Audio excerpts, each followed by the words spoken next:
Hi, I'm Simon K. Jones, and you're listening to the Write More podcast. Today I'm talking about choosing the right structure for your story. My first encounter with non-linear storytelling as a kid was probably Back to the Future Part 2. I was about 9 years old. That's probably cheating though, given that it's a time travel story. I didn't see Pulp Fiction on release, being 13 at the time. It wasn't until a couple of years later that I watched it and had my little teenage mind exploded. It was unlike anything I'd seen, especially in the way it told its story, looping in and around itself and playing with our assumptions about the story timeline. Later I remember realising that most of the stories in Pulp Fiction are very simple, the clues in the title after all. It's the structure that makes it unique and memorable. That was the first time as a very young writer that I recognised that the way a story is told is every bit as important as the story itself. Some other random examples. Arrival used a non-linear structure in a very sneaky way, playing with expectations and understanding. Memento is another good example, and in fact Christopher Nolan is a filmmaker who loves to tear his plot to pieces, throw it all up in the air, and then see where they land. Catch-22's vignettes play out in a disjointed fashion. This Is How You Lose the Time War plays with expectations throughout, largely rejecting the entire concept of linear time. There are countless examples of stories which play around with structure and time, so do let me know your favourites. You can leave a comment over on the newsletter at simonkjones.substack.com. I've actually got a video in which I talk about how I prefer to construct stories and why I think plot is overrated, so I won't rehash that right now, but I'll put a link to the video down in the show notes. If you unravel the non-linearity and stitch the plots back together in chronological order, some of these stories become considerably less interesting. The way they are told is intrinsic to the story's overall effectiveness. It's why reading a plot summary in Wikipedia is never the same as experiencing the author's intended storytelling. This is not a criticism. To say a story is simple if you ignore the creator's chosen structure is to miss the point. Structure is storytelling. You can't separate them. It's not always easy to see a story's structure ahead of time. And that's why structural edits are a thing.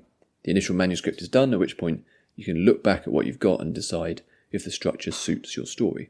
If something's off, it might not be a problem with the story itself, but with the way you're telling it.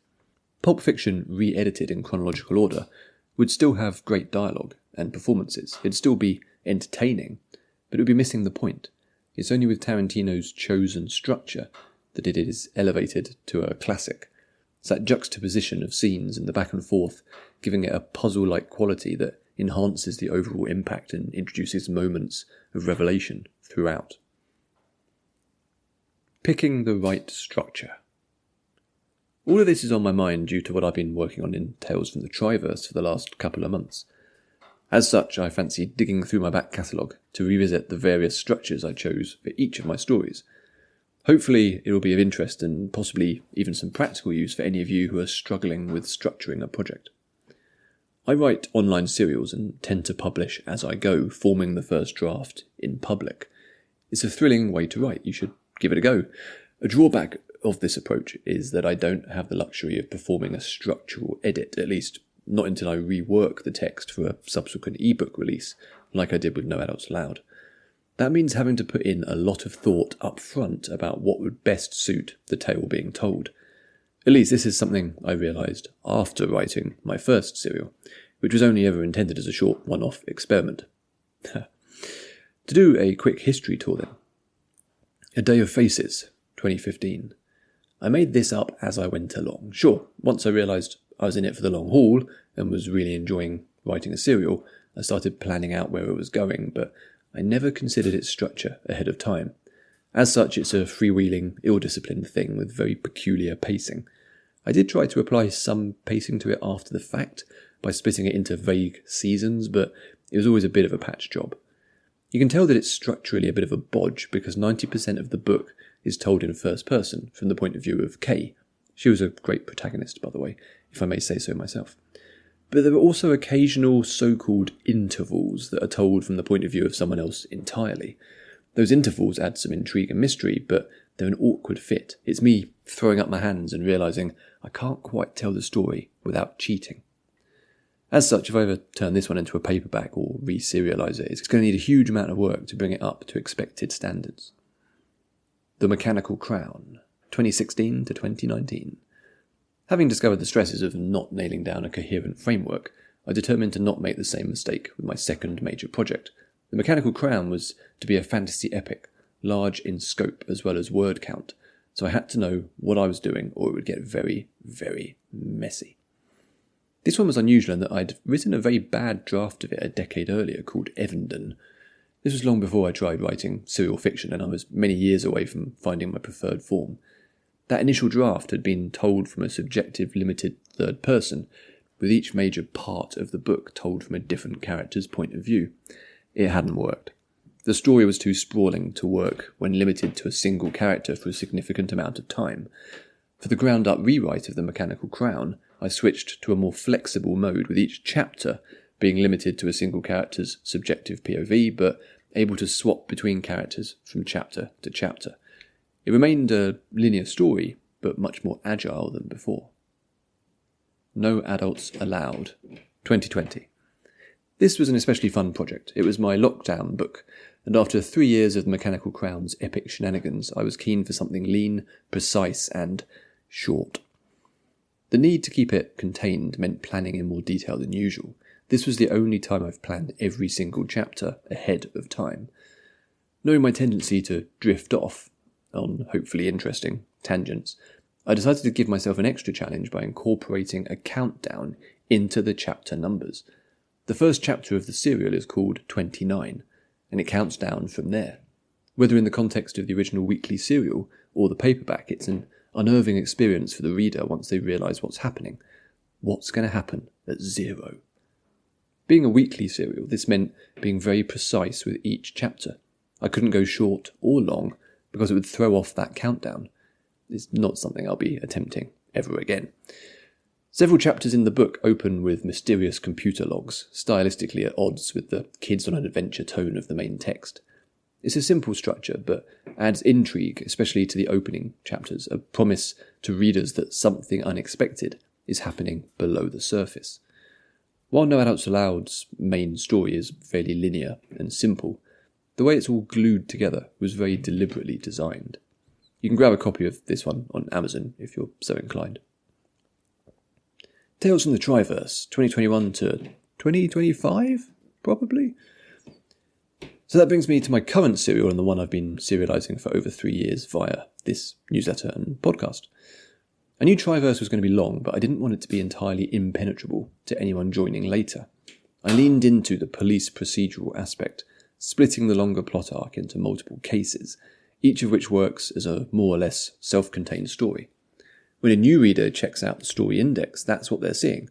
Lots of individual stories which add up to a larger whole. Within chapters, I wanted to be as flexible as possible, able to hop between characters as needed.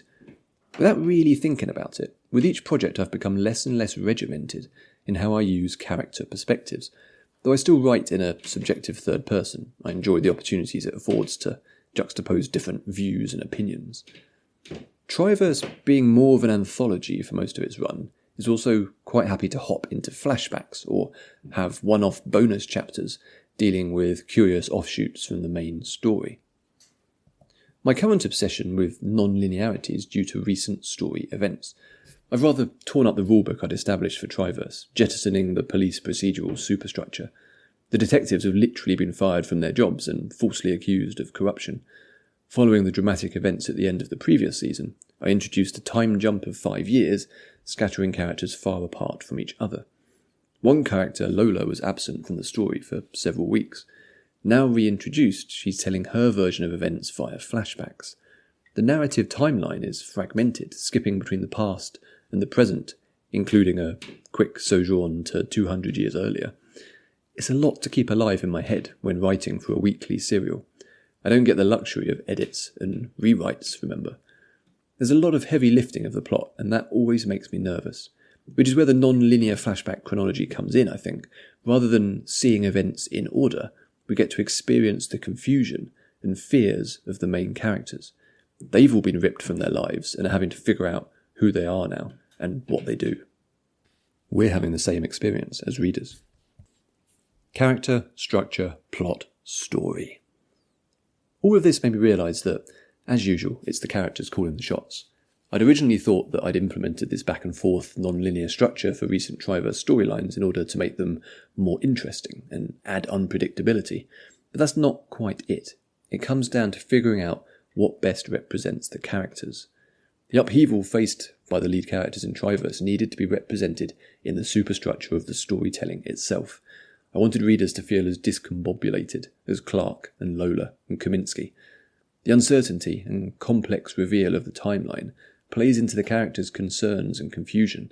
As a result, the themes emerge not only from the plot, things will happen, but from the underlying foundation of the text. I'm chasing that same feeling I got from Pulp Fiction, where the juxtaposition of events in a particular order make us feel things more strongly. Character moments are arranged in such a way that they make maximum impact, and that optimum order is rarely chronological. So, how have you structured your projects? Do hop over to the newsletter and let me know. Thanks for reading, and if you don't already listen to Brad Geiger's Comics Lab podcast, make sure you add it into your queue. It's vital for comics creators, of course, but is also packed full of advice for any independent creator. There's talk at the end of a recent episode about business plans, taxes, and so forth. And I was reminded of another podcast I listened to a decade or so back, where a young indie writer in the UK was being interviewed.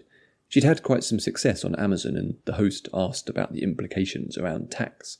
Her response was along the lines of, well, there's a tick box in the Amazon dashboard to say that you've sorted it and that you don't need to pay US taxes. And that was it.